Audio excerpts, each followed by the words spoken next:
बिस्मिल्लाहिर्रहमानिर्रहीम। ठाठे बच्चों 8th use social science अत मज परो आज वो EVS एनवायरनमेंट साइंस अत मज परो आज चैप्टर रिसोर्सेस इस ब्रो स्क्रीनस पे Mona and Raju were helping Amma to clean their house. Mona तो राजू अम्मा पन माज पन मदद करान मकान छलनस मज सफाई करनस मज। Look at all these things दपान वो नुम चीज़न कुन क्लोथ्स पलो यूटेंसिल्स बन फूड ग्रेन्स तुमुल दाएँ वगैरह कॉम्बस कंगू द बोटल ऑफ हनी माश बोतल बुक्स किताब each of these has a use यमो मज प्रथ कह चीज़ इस्तेमालस लगान कुन नत कुन काम बकार लगान सेड मोना कुस वनान Mona that is why they are important यह वजह कि अहम चीज़ आसान गरस मज सेड अम्मा क्या वोन अम्मान मोना वनान कि इन चीज़न हुंद नाव पोर पे clothes utensils food grains combs this bottle of honey books यम बकार लगान काम लगान जरूरत इन गरस मज जरूरत आसान। यह वो मोना तो माज वोनस अत एड कि यह वजह कि यम हसा इम्पॉर्टेंट चीज़। अच्छा दीज आर रिसोर्सेस इन वन यम गई resources. What is a resource was Raju's question to Amma ये माज वन नव कत यम गई रिसोर्सेस। अच्छा राज वोन पृथनस रिसोर्स क्या गो गोब्रो यह थवन तुह याद रिसोर्स क्या गो। What is a resource was Raju's question to Amma. Anything that can be used to satisfy a need is a resource. तो माज हुन जवाब उस anything that can be used to satisfy a need is a resource। कह ती चीज़ use इंसान सन ज़रूरत पूरा कर कह ज़रूरत पूरा कर युस इंसान सन कह ज़रूरत पूरा कर तथ वनान यह गो रिसोर्स। रिप्लाइड अम्मा क्या वोन जवाब माज वोन look around you and observe you will be able to identify many types of resources। अगर तुम पानस अंद पक वो तुम अत काबिल यानी तुम वो तुम करो आइडेंटिफाई तुम वो तुम पछो वारिया किस्मक resources. The water you drink when you are thirsty, the electricity you use in your house, the rickshaw you use to get home from school। फिलहाल पढ़ो ये the water you drink when you are thirsty ये तुम त्रेश आसान लगे पे तुम त्रेश चवान आब चवान इथे कन। The electricity you use in your house बिजली युस तुम पन्निस गरस मज सीर या दोहली ते इस्तेमाल करान छु मुख्तलिफ कामन। The rickshaw you use to get home from school इथे कन सवारी रिक्शा या गाड़ी या बे कह चीज़ युस तुम इस्तेमाल छु करान पत्त छु वातान पनुन घर। अच्छा the text book you use to study all resources इथे कन युस किताब तुम पढ़नस छु लागान सारी चीज़ the water the electricity the rickshaw the text book all are resources। your father has prepared a tasty snack for you अथ मज वोनक माजे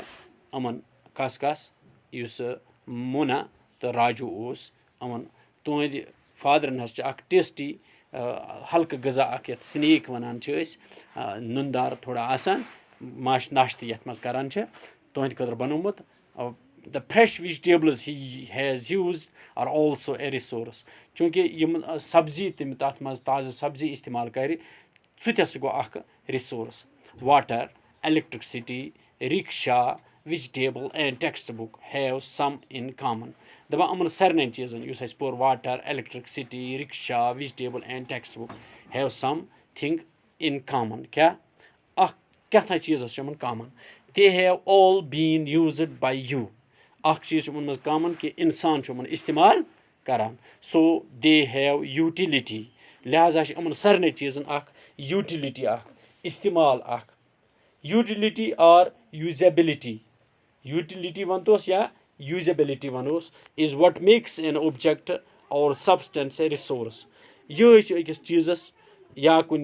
सबस्टेंसस रिसोर्स बनावान यानी तिहज यूटिलिटी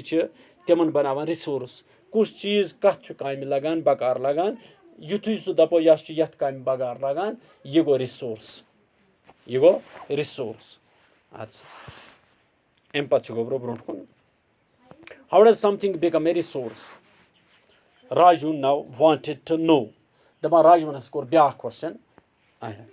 कित कन कह चीज बना रिसोर्स अत कित कन वन resource Amma told the children that things become resource only when they have a value. Maj क्या वोन कि चीज़ तमी सात रिसोर्स बनान यम सात तमन कम वैल्यू आसान तिहज इम्पार्टेंस आसान तिहज जरूरत आसान तिम गुन लगान इट्स यूज और utility gives it a value युस अमुक इस्तेमाल सह अत वैल्यू दिवान युस अमिच यूटिलिटी यूटिलाइज करनुक युस जन जरूरत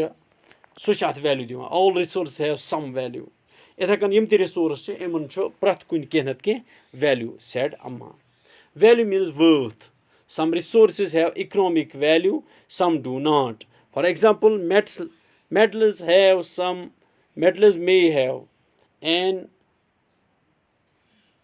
metals may have an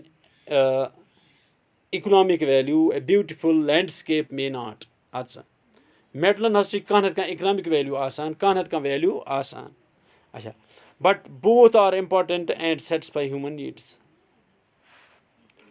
some resources can become economically valuable with time कह रिसोर्सेज बनान इकोनॉमिकली यानी माशी तौर बनान हम सठा कीमती your grandfather's home remedies have no